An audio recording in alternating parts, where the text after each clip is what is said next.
Okay, let's jump right into this explainer and unpack a really fascinating paradox surrounding Kerala's higher education system.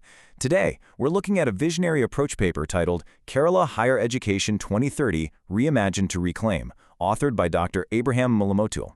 It essentially outlines a massive, ambitious roadmap to fundamentally transform how a historically celebrated region educates its very next generation.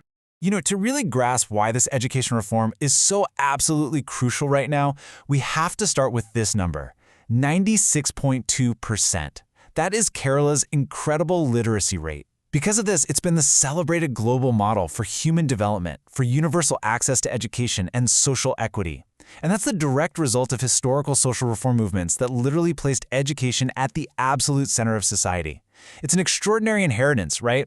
But as this approach paper argues, it's not just some monument to be preserved behind glass. It needs to be a platform that we actively build upon. So, to break down exactly how they plan to build upon it, we're going to follow this quick agenda today.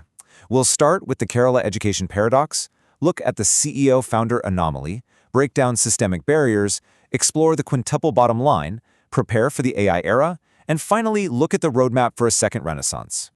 All right, let's hit Section 1, the Kerala education paradox, which is really about universal access versus universal capability. It all boils down to this huge mystery staring us right in the face.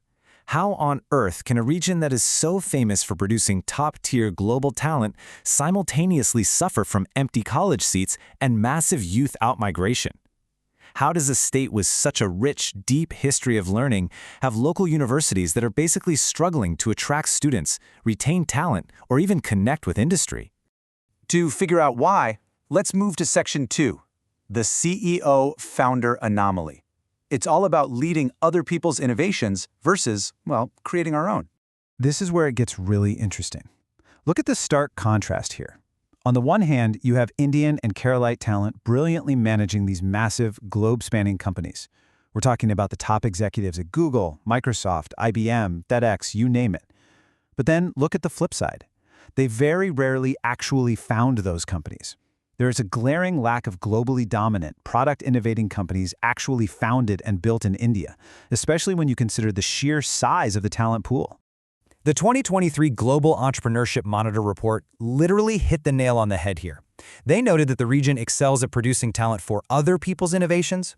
The approach paper traces this whole issue all the way back to a colonial-era education model, one that prioritized producing clerks and administrators. And the crazy thing is, even post-independence, the system just kept valuing rote learning and passing standardized exams way more than risk-taking, critical problem-solving, or true enterprise creation.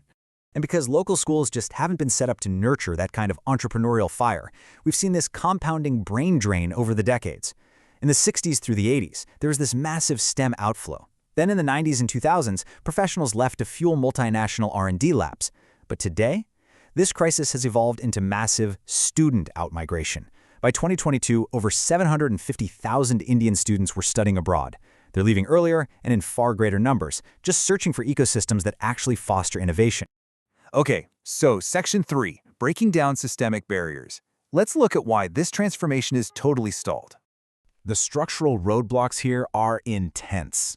One of the most glaring hurdles is what the paper flat out calls an absurd leadership crisis. We're seeing widespread interim vice chancellors across universities. Just think about that for a second. How can any institution commit to a 5-year transformation plan when the leadership might completely change in 6 months? It makes long-term strategic planning practically impossible. You add in political interference, empty college seats, despite a really high demand for quality education, and a rapidly aging demographic that's shrinking the state's workforce window, and you've got a serious bottleneck. And then there's this massive disconnect between industry and academia. Look at this R&D divide. A mere 2.5% of R&D expenditure in India actually comes from industry. Compare that to over 60% in most advanced economies. The curricula taught in classrooms are simply not aligned with what the industry actually needs out in the real world. There are virtually no clear pathways for turning academic knowledge into marketable, innovative products. So what's the fix? That brings us to Section 4, the quintuple bottom line. It's pitched as a brand new mantra for education. This totally shifts the mindset. It moves beyond just the traditional people, planet, and profit, pushing institutions out of their rigid silos and towards holistic value creation across 5 distinct pillars: planet, people, prosperity, plenitude, and posterity. The idea here is that every single decision a university makes, from designing a new curriculum to how they lay out their physical campus, should be assessed against these 5 dimensions. It's all about making sure education creates sustainable, real-world value for the long haul. Now, on to Section 5, preparing for the AI era, automating the routine and augmenting the human. Here is the wake-up call. Projections show that artificial intelligence could impact a staggering 60 to 70% of Indian jobs in the coming decade.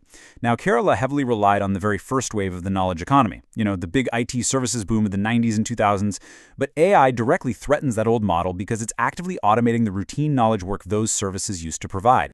So, to survive the 4th Industrial Revolution, schools have got to stop preparing students for the economy of 2005. The paper heavily stresses that Kerala must integrate critical AI literacy and ethical AI use across all disciplines. It's not just for computer science nerds anymore. Business students, humanities students, everyone needs to understand how to leverage AI ethically and critically. Kerala already has this amazing digital infrastructure in its schools, and higher education needs to capitalize on that immediately. Finally, Section 6, a second renaissance, the actual roadmap to reclaim the future. The paper lays out this really practical 3-step See, Judge, Act methodology. Step 1 is C, doing an honest, data-driven diagnosis of the institution that actually involved the students, the faculty, and local industry. Step 2 is Judge. You critically analyze that data against the quintuple bottom-line benchmarks we just talked about.